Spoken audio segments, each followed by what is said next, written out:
Welcome to day 4 part 2. അങ്ങനെ താജ്മഹൽ പോയി വന്നതിന് ശേഷം നമ്മൾ പോണത് ആഗ്ര ഫോർട്ട് കാണാനാണ്. ഒടുക്കത്തെ വെയിലാണ്, അതുകൊണ്ട് നമ്മൾ കൊടൊക്കെ ചൂടിയും കുറെ ആൾക്കാർ തൊപ്പിയൊക്കെ ഇട്ട് തീവ്രവാദികളെ പോലൊക്കെ നമ്മൾ പോണത്.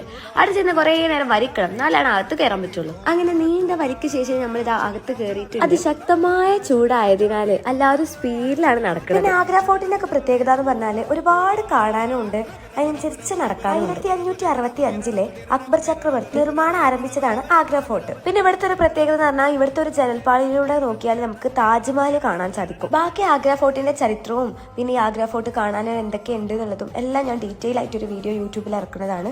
പിന്നെ അവിടെ നിന്ന് ഇറങ്ങിയതിന് ശേഷം നമ്മൾ ഇതാ വീണ്ടും നടന്നുകൊണ്ടിരിക്കുകയാണ്. പിന്നെ നമ്മളെ നാട്ടിലത്തെ പോലെ ഒന്നല്ല കേട്ടോ, കുതിരവണ്ടിയൊക്കെ. ആഗ്ര ഫോർട്ട് കണ്ടു കഴിഞ്ഞിട്ട് നമ്മൾ നേരെ ഫുഡ് കഴിക്കാനാണ് പോയത്. വെറൈറ്റി ഫുഡാണ്, നൂഡിൽസും പിന്നെ ഇതാ ഈ രസഗുള പോലത്തെ സാധനവും റൊട്ടിയൊക്കെ ആയിരുന്നു. അത് കഴിഞ്ഞൊരു നീണ്ട മണിക്കൂർ യാത്രക്ക് ശേഷം ഞങ്ങൾ ഇതാ ജയ്പൂർ എത്തി. ഇനി നാളെ നമുക്ക് കാണാനുള്ളത് രാജസ്ഥാനിലെ ജയ്പൂർ. ഇതാണ് ഗൈസ് നമ്മളെ room. We are so tired. Food എങ്ങനെയുണ്ട്?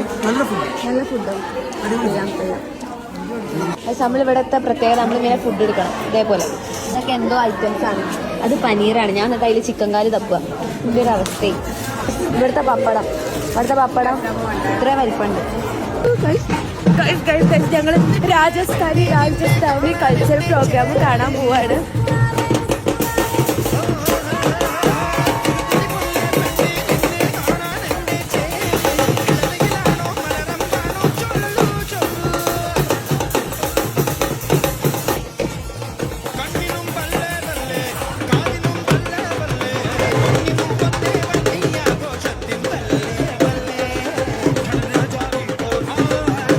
അങ്ങനെ ആട്ടും പാട്ടും രാജസ്ഥാനി കൾച്ചർ എല്ലാം കണ്ടുകാണ്ട് നമ്മൾ എല്ലാവരും എടുക്കാൻ പോയിട്ടുണ്ട്. അപ്പൊ ഇൻഷാല്ലാ നാളെ